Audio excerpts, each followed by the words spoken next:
Family, what is going on? Welcome back to the channel and welcome back to another video on the channel, man. I want to thank everybody for tuning in and taking some time out today to check out this video, man. So if you are new to the channel, first of all, thank you for clicking on this video, but please make sure you drop a comment, leave a like, and most importantly, subscribe to the channel for all the latest content and everything I got going on when it comes to this. Now I got a Mustang trying to mess with me. Watch this.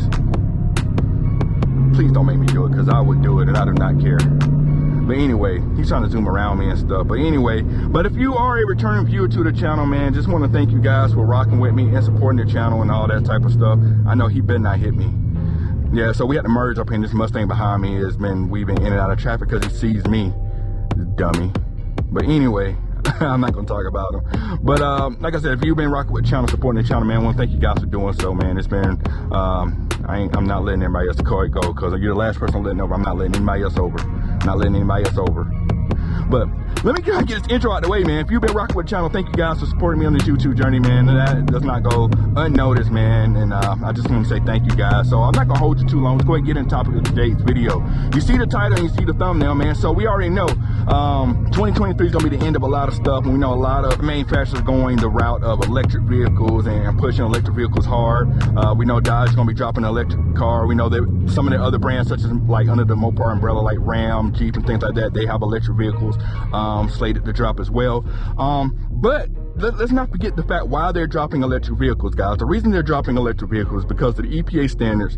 You have to have, like, your fleet of vehicles have to have a certain miles per gallon, while electric vehicles can easily do that because of the fact that, you know, they have crazy stupid efficiency. You can still accomplish the same thing with a smaller engine, which is why a lot of the bigger engines are going away. That's why the Hellcats are the first to go away. I did call it in one of our videos, said the Hellcat engine is gonna be, why is there so many lanes closed? Golly. But the Hellcat engine is gonna be going away first, of course. Maybe the 392 is gonna go away pretty soon, and maybe the 57's here. So where does that leave? I know a lot of people are not on board with everything going electric. Dodge gets that. I'm gonna let her by. I'm not that evil, but some people I ain't letting by. That just depends. But not everything is going electric. Everything is going to be going in a more fuel efficient route, as I should say. And that means that with the V8s going, not everybody has to go electric.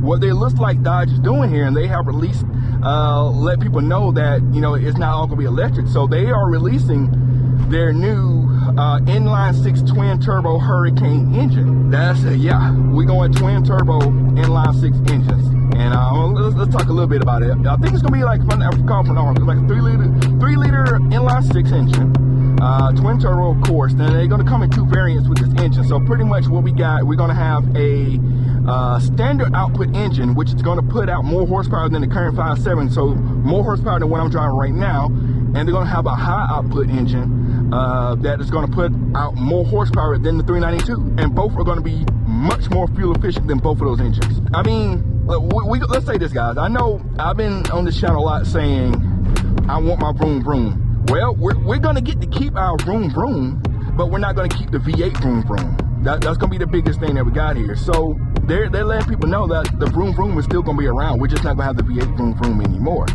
And I'm trying to wrap my head how I feel about this. I do have mixed feelings about this, because a lot of the gripes that we have about electric cars, that they don't make a sound, they don't make a rumble. And when it comes to tuning a car and modding a car, electric engines take that away. But a twin turbo V6 still solves a lot of that.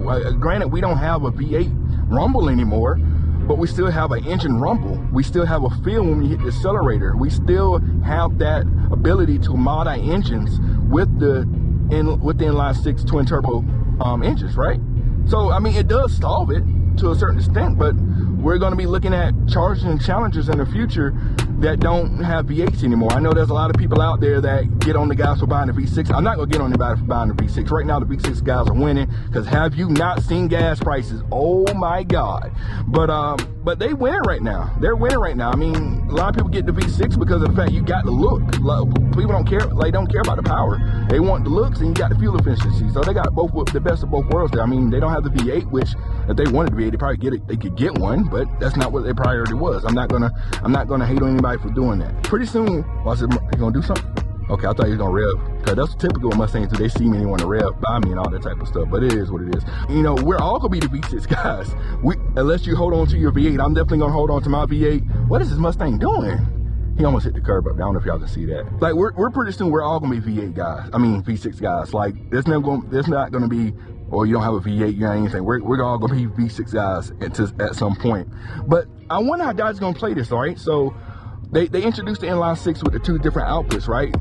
I think what they're gonna do, they may keep the current 3.6 because that's pretty fuel efficient. So they keep the current 3.6. They replace the 5.7 with the low output inline 6 twin turbo, then replace the high output with the inline 6 twin turbo, and then they have the electric vehicles as well. So I mean, there's gonna be a lot of options there. So honestly, I mean, personally, if it was up to me and I had to go around, I'm definitely gonna go with the inline 6 with the if it was up to me, I'll go with the inline 6 with the high output. Give me the speed, give me the power, right? And I'll link the article down below so that way you can check it out with some of the figures. I'm driving right now, I can't really recall it off the top of my head, but figures are there, man. The numbers are there. These cars are definitely gonna be powerful. Now another thing I do wonder about these inline 6s. Now we all know when it comes to modeling a car, we know the 5.7 is pretty restricted.